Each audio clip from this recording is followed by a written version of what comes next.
Perişanım. Ama hangi boya kavram da bu?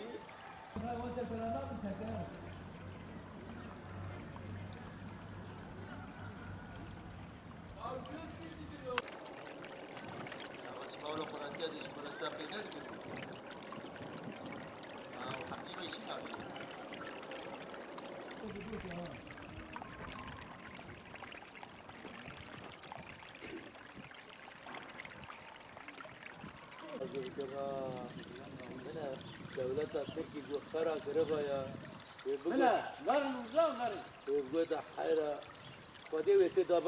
Kışla Mahallesi sakinleri olarak şu an 40 tane ev az hasarlı olup evlerimize herhangi bir hiçbir şey olmamış. Çevre ve Şehircilik Bakanı Nusaybin'e geldiğinde bizzat kendisiyle görüştük. Kendisinin bize dediği şey arama tarama faaliyetleri bittiği zaman kendi evlerinize girebilirsiniz. Kendisinin telefon kaydı da var, her şey var elimizde. Şu an 3 aydan beri evimize giremiyoruz. Evimize girmek istiyoruz. Şu an 40 tane evin 30'u 35 tanesi tamiratını yapmışız. Altyapımız kesinlikle herhangi bir şey olmamış. Altyapımız var. Gereken bakanlara, gereken kişilere arz ediyoruz. Evimize girmek istiyoruz. Evimiz yıkılmasın. Yıkıma karşıyız. Bize herhangi bir cevap göndersinler. Bizimle ilgilensinler. Biz gerçekten de mağdur olmuşuz. Ya böyle zimbabwe verdin. Yıkılmaya karşıyız. Mağduruz. Bakanlık dikkate alsın, rica ediyoruz.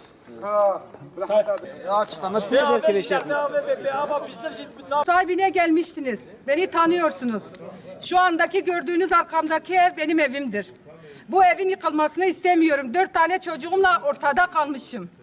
Halen bir sene daha dört katlı evimi niye yıkacaksın? Niye bana 4 katlı bina vereceksin? Hem devlete de ziyan hem de bana ziyan ediyorsunuz. Evimin yıkılmasını istemiyorum. Bir aydır kendi imkanlarımla tamir etmişim. Her bir şey kapısıdır, penceresidir.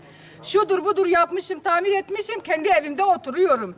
Kim de gelse zorla beni evimden alamazlar. Çıkartamazlar beni benim evimden. Benim çocuklarım var. Rezil olduk, perişan olduk. Kimse bize kapısını açmıyor. Devletin başka kapısından nereye gideceğiz? Siz buraya geldiniz, bize söz verdiniz. Yıkılmayan evi yıkmayacağım. Benim evim zarar görmemiş, benim bir kolonum gitmemiş. Niye yıkılmayan evi yıkıyorlar? Az hasarlı evleri onarılıp en kısa zamanda onarılıp yapılması için kısa zamanda da yapıp size teslim edileceği. Biz de şu anı biz de bekliyoruz yani. Ben kendi imkanlarımla, kıt imkanlarla evimi onarmışım. Onarıp içeri girmişim. Şu anda evimdeyim ben. Yalnız bazı kanalizasyon su ihtiyaçlarımızı onarılmamaktadır. Gerekli mekanlara gittiğimizde bize bakanlığın yolunu gösteriyorlar. Bunu tedarikli yapmasını istiyoruz. Biz Bakan Bey'den bunu istiyoruz.